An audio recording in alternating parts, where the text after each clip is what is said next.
Good day everyone, I'm Rosen Seculares, and I will discuss the Chapter 10, the Employment, Satisfactions and Commitment. And in this chapter, we can answer the questions about the job satisfactions and organizational commitment, which is the two most job-related attitudes studied by psychologists among many jobs-related attitudes. These two are different work-related attitudes that will be discussed together in this chapter because they are highly correlated and result in similar employee behavior. So why should we care about employees' attitude? First, identify the job satisfactions and organizational commitment. Job satisfactions is the attitudes an employee has toward her job. It is one of the most rich phenomena in the domain of human resource management and organizational behavior, are commonly defined as a pleasurable or positive emotional state resulting from appraisal of one's job or job experiences.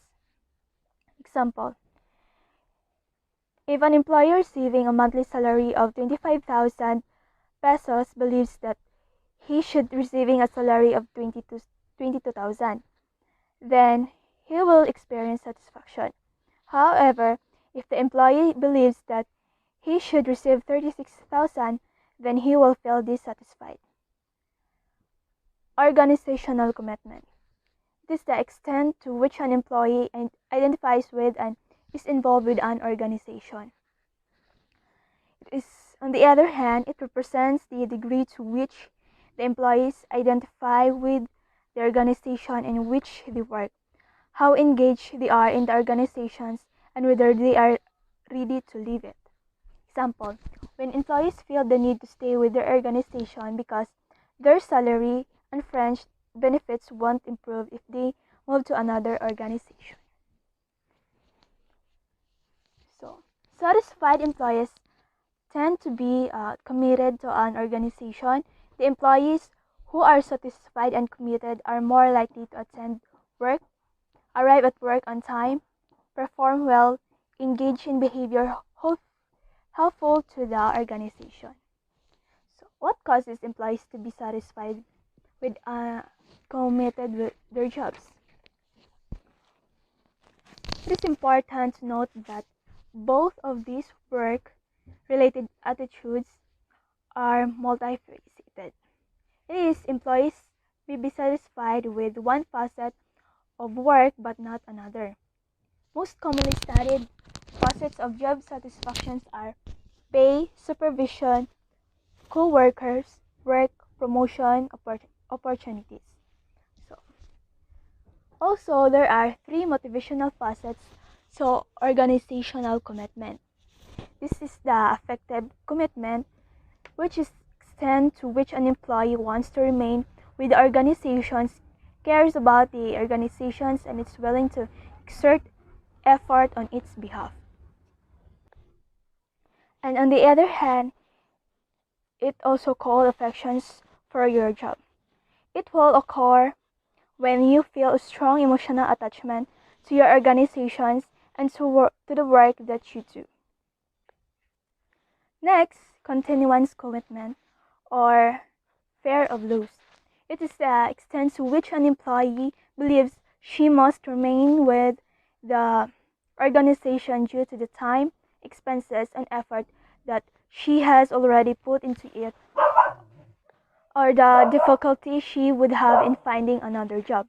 So this type of commitment occurs when you weigh up the pros and cons of leaving your organizations. You may feel that you need to stay at your company because the loss you'd experience by leaving it is greater than the benefit you think you might gain in a new role. So third, the normative commitment. It is the extent to which an employee feels obligated to the organizations and as a result of these obligations must remain with the organizations. It is what we call sense of obligations to stay. So this type of commitment occurs when you feel a sense of obligation to your organization even if you're unhappy in your role or even if you want to pursue better opportunities. So some people are committed to their jobs. It's because they love what they do or because the goals align with those of the company. Others might stay because they fear what they could lose if they leave. So some others stay because they feel obligated to the company or to the managers.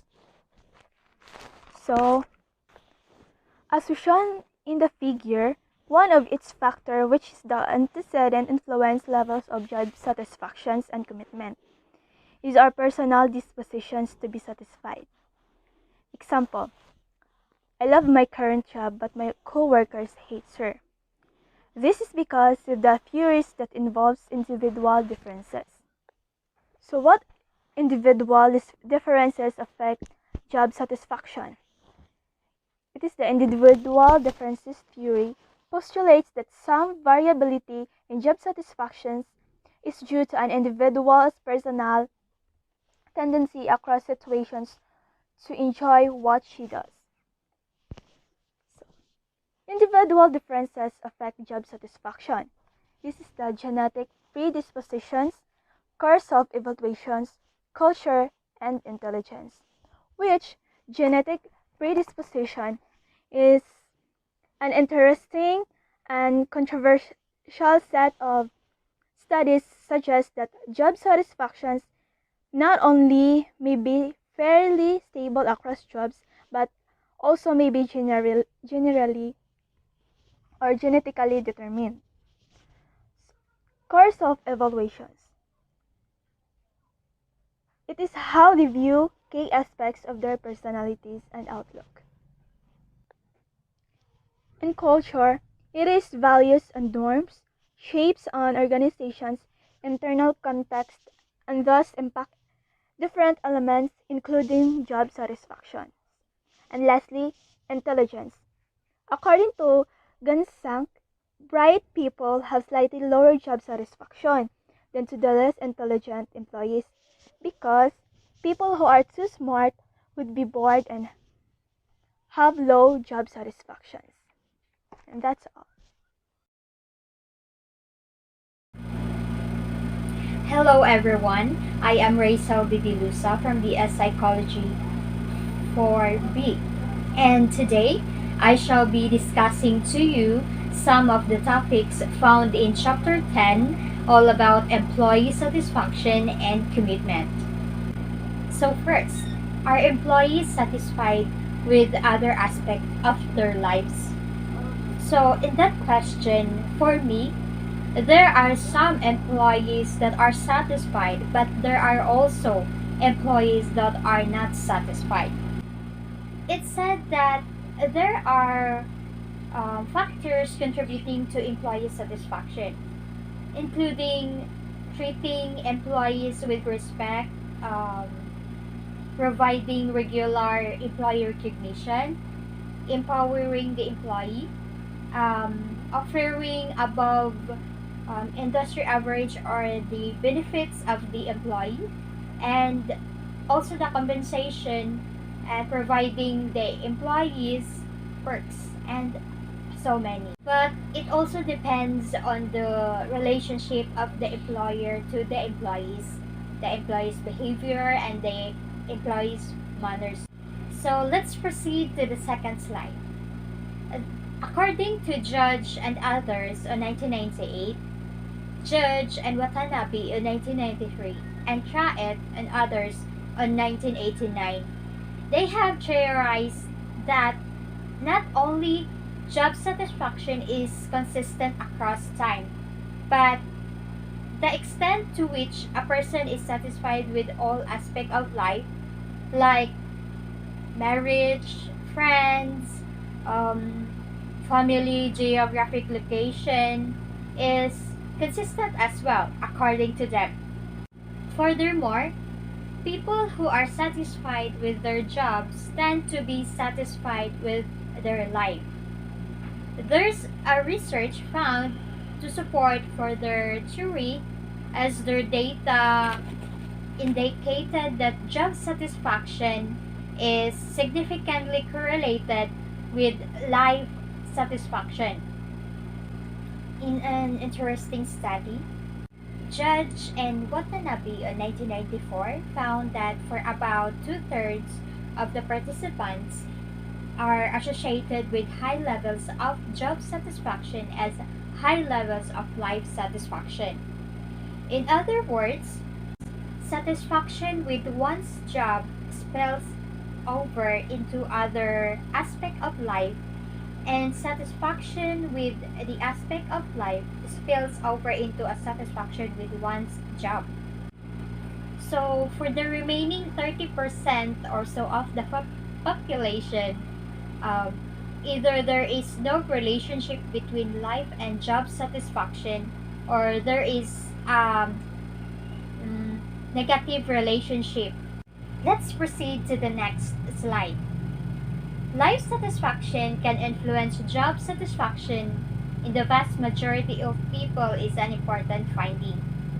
In the 21st century, managers are being asked to work miracle in making even the worst of jobs satisfying. So, let's say, think about sense of jobs portrayed on the Discovery Channel, reality, or a TV show. A dirty job which are listed here in the next slide. Dirty jobs, would you be satisfied with any of these jobs? So let's think about it. So those are dirty jobs, would you be satisfied with any of those? Instead of suggesting that an employee's need can be met in a variety of non-work activities such as hobbies and volunteer work. A mistake we have met or made for years has been to assume that a job must satisfy all a person's needs.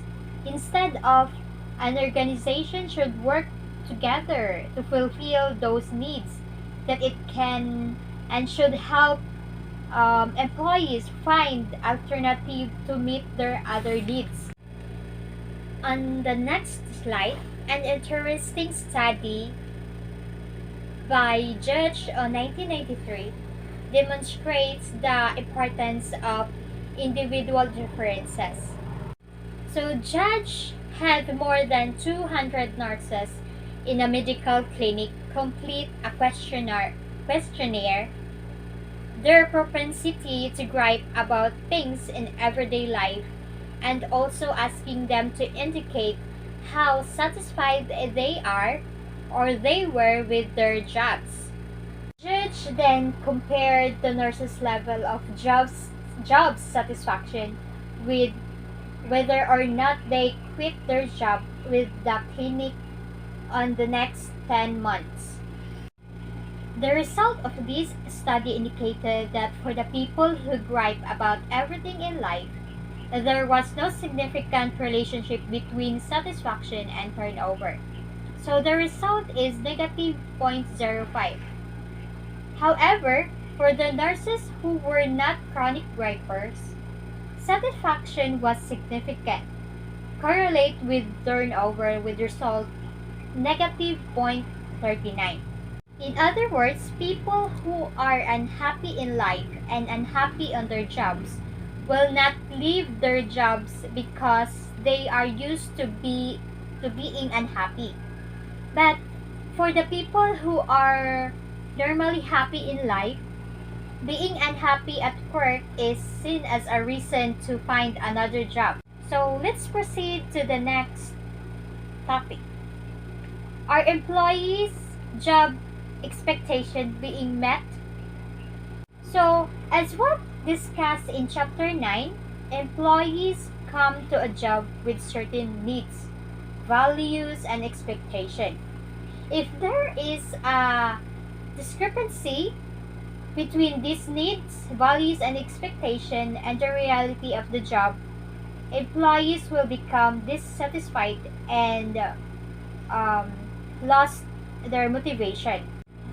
In a test of this discrepancy theory, a meta-analysis by Davis and others in 1992 conclude that When an employee's expectations are not met, the result are low job satisfaction as negative 0.39. It decreased organizational commitment, while increased intent to leave the organization result the 0.29. This supports the importance of ensuring that applicants have realistic job expectation, though the meta-analysis results supported the meet expectation theory. So, in the next slide, Irving and Mayer on 1994, in their own study, they found that an employee's experience on the job were most related to job satisfaction, and that the difference between their expectation and experiences was only minimally related to job satisfaction. So, on the next slide, is the employee a good fit with the job and the organization? Um, when employees considered how well they fit with a job or an organization, they considered the extent to which their values, their interests, personality, lifestyle, and skills that match those of their um, vocation, job organization, their coworkers, and their supervisors. Another fit factor that has been shown be related to job satisfaction and commitment is the extent to which employees desire for a particular work, schedule, motives, and their actual schedule. As we would expect, the better the fit between an employee's desired schedule and his actual schedule, the greater an employee's job satisfaction, organizational commitment, performance, and likelihood to remain with the organization. According to Braham on 2005, that there are certain signs to which an organization should pay attention that indicate a job or a person's mismatch. Some of these signs are that the employees first does not seem excited when first joined or assigned in a job or a project. Second is starts asking for some tasks to be given by the other employees. And the third is applies for other jobs in the organization. And fourth, begins to ask for a new project. And the last is appears appears bored or unchallenged in her job or in his job. Let's proceed to the next slide. So, are the tasks enjoyable? Not surprisingly, research is fairly clear that employees who find their work interesting are more satisfied and motivated than employees who are not enjoy their jobs, according to Gately 1997.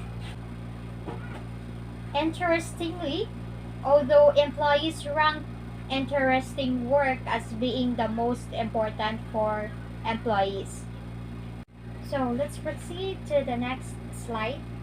Um, do employees enjoy working with supervisors and the co-workers?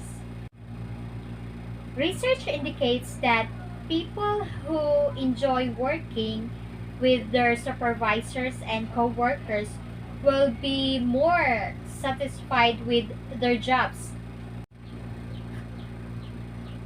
We all have had co-workers and supervisors who made our jobs unbearable, and we all have had co-workers and supervisors who made our jobs fun to have. Like we have co-workers and supervisors encountered with not in the same behavior or manners like that. According to Bishop and Scott on 1997, in a study of 500 employees at an apparel manufacturing plant, found that satisfaction with supervisors and co-workers was related to organizational and commitment tip, which intend to result in a higher productivity, lower intent to leave the organization or on her job, and a greater willingness to help and to be on his or her job. That's all for now, and I'm so grateful and thank you for listening to my topic.